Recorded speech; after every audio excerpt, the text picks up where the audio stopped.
2 days ago I visited the park, which I always had on my bucket list actually because of a particular roller coaster they have, and honestly this park is just one big mess. Let me tell you more about my visit to Walygator Grand-Est. But first, hi everyone, my name is as always Thibault and I have been a theme park enthusiast since 2004. A few days ago I visited a Walygator Grand-Est near Metz. This park has been operating since 1989 and has had a troubled history since then actually, with a lot of name changes, different owners, and even a bankruptcy in 2013. But the park is still open and under new management it is trying to survive now, and that seems to be a really difficult journey. But it seems slowly but steadily they are working on fixing mistakes. This year they renewed the whole entrance area and the far west area in the park, and that is visible. Those two areas look a lot better than the rest of the park, although there is still a lot of work to do here actually. But anyway, they are working on the park and that is important. But there is still a long way to go. And I really hope they're going to make it, as I have a feeling this park has a lot of potential actually, and some nice rides here and there. Now let's dive a bit deeper into how my experience was in this park. We arrived at Walygator on a parking lot which was mostly deserted, so that was kind of nice, as nobody likes a park that is busy of course. But it's kind of strange also during the summer holidays. What I also liked about this parking lot was the fact they invested in solar panels here. So fingers crossed the energy here they're producing will bring some return on investment for the park at some point. But anyway, our park could stay out of the sun the whole day, so that was great. The entrance of the park has received a new paint job. To me it looked a bit cheap, but yeah, it's something. They tried to do something with a limited budget they probably received from Aspro Parks, which is the amusement park group they are part of, infamous for being a group that does not invest heavily in their parks. But it seems Walygator tries to do their best with the money they get. Then the lane behind this entrance is pretty nice. It's clear this received an upgrade and I was pleasantly surprised here actually. It looks quite okay, but the only downside, there are some empty shops here and there, which is a bit strange, but maybe that's something that will be picked up in a later phase or something, who knows. After that entrance lane you arrive in the actual park, and from there on you get a completely different vibe. Pathways look old, planters look dirty or even empty. Even the toilets at the beginning of the day were already dirty. But anyway, we walked to the left side of the park and passed some rides which we were not really interested in, like a swinging chair ride, a teacup ride, a merry-go-round, etc. And when walking there, my feeling became little by little a feeling of what the hell is this place? This side of the park really feels outdated, old, not maintained well. It was kind of deserted almost, especially when we passed by what used to be a location of a ride that has been removed, I believe, or the abandoned queue of the long gone Topple Tower Tango, which used to be on this location till almost 10 years ago. Seriously, how is it possible this is still there in such a state? Is it that hard to remove this instead of letting it rot away? But I have to say, the first ride we did, the Dino Raft, which is a rapid river water ride, is quite fun. It's wet and it has some nice water effects like the waterfalls and such, so really enjoyed that one. A bit further is, I believe it was called Terror House or something. Yeah, I don't know.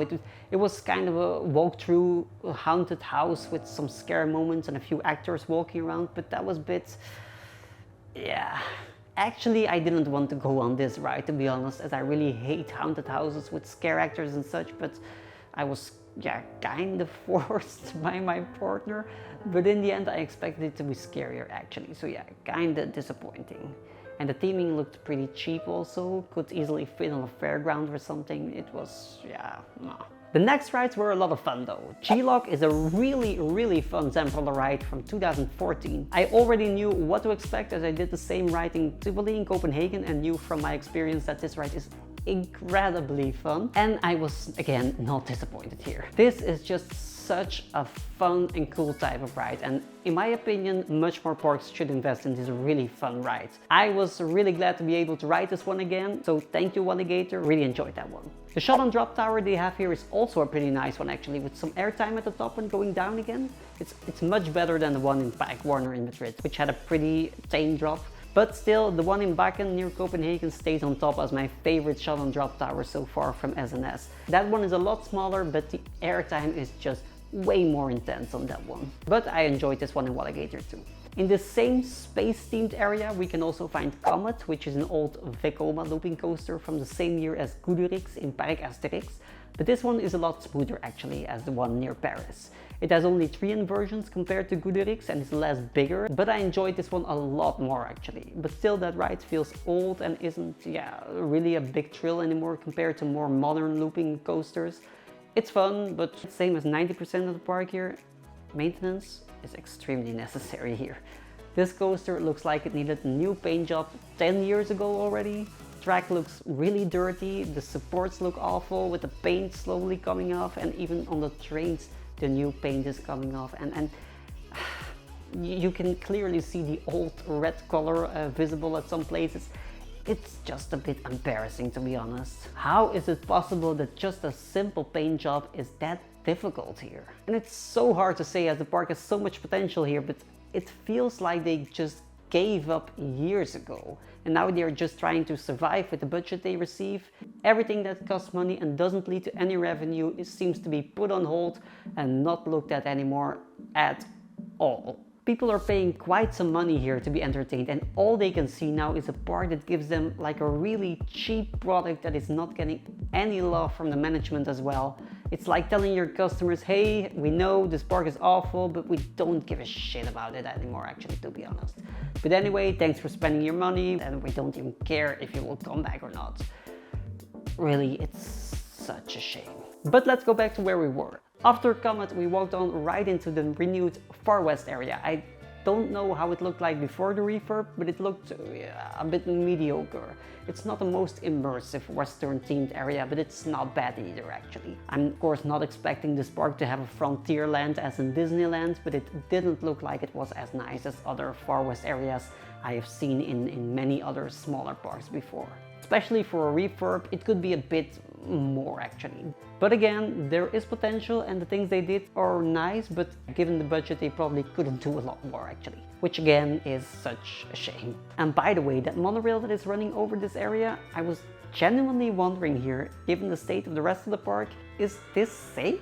I really was not sure if this was just neglected maintenance or if this was just painted like this. We also had some food here, and that was also not really the best either. We ate at a self-service restaurant in this Far West area and the pasta, was not that good. But apart from that, serving your food for your guests on disposable plates with wooden forks and knives,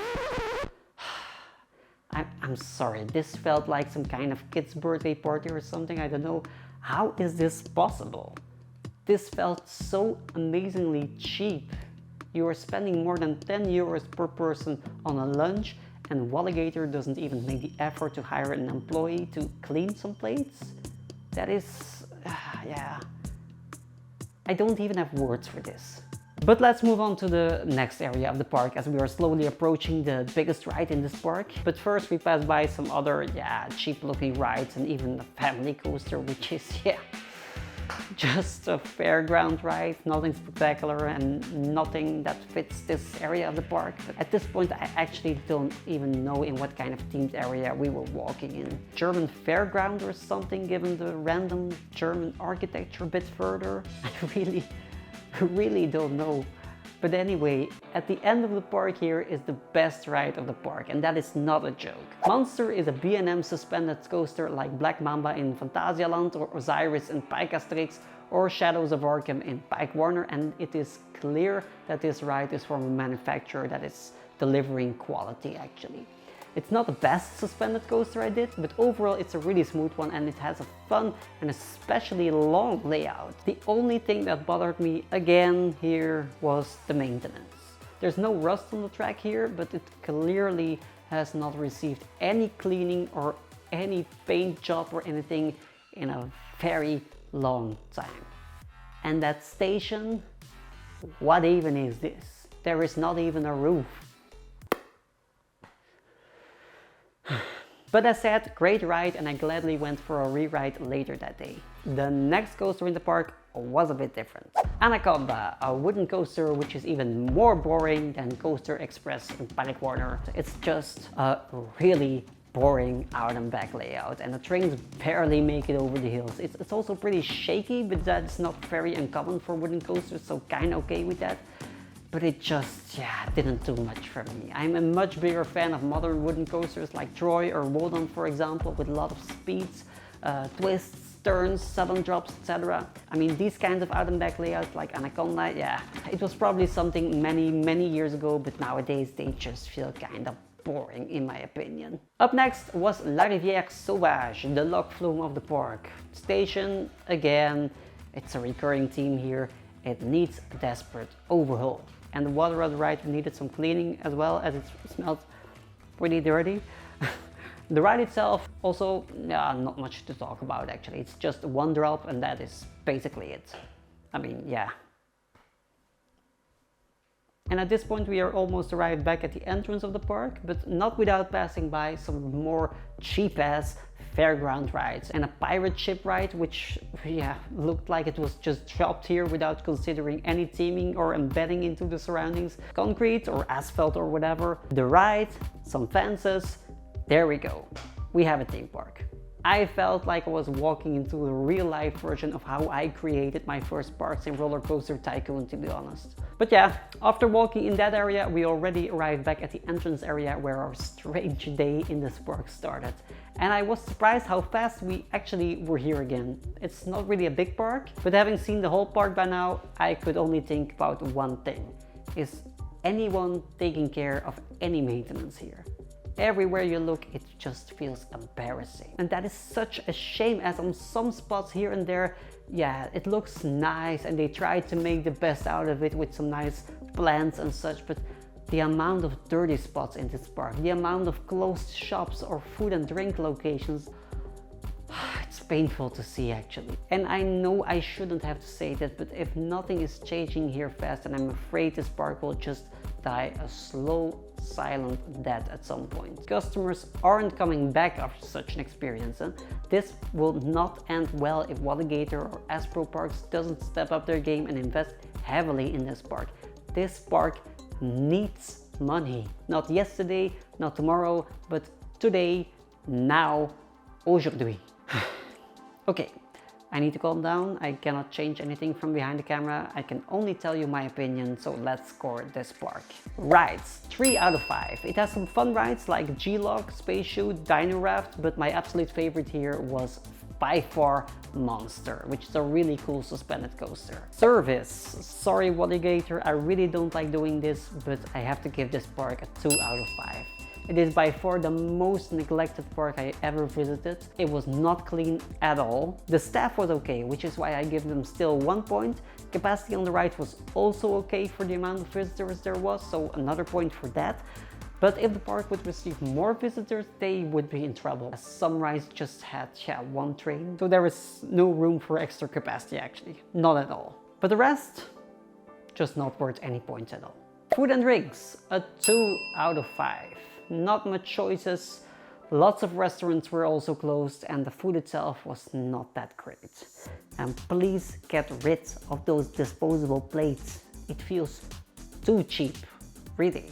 Park atmosphere, a 1.5 out of 5. And that is just for the recently renewed areas like the entrance, Dino area, and the Far West area.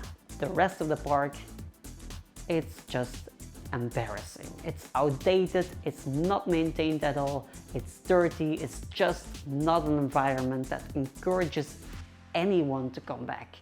It gave me a kind of depressing feeling. I was not that sad actually to go home. So overall, 8.5 out of 20 Walygator. That's a pretty bad score. Please fix those things. I am sure this can be improved, and I believe in this park. This park has some potential. It has some great rides, but just do some maintenance. Give your guests a feeling of being in a nice looking park. There is so much nature in this park. You can actually make something nice from this place, but don't let it rot away. Don't let this die a silent death. That would be such a shame and such a missed opportunity. But as said earlier, I can only give you my advice as I don't manage this park. And with those wise words, I'm going to let you guys enjoy the rest of your day. If you want to see more, make sure to have a look at my 360-degree on-ride videos in various other parks, or let me tell you more about other parks I visited in my other park reviews. And maybe we'll see each other again on this channel or in a theme park somewhere. See ya!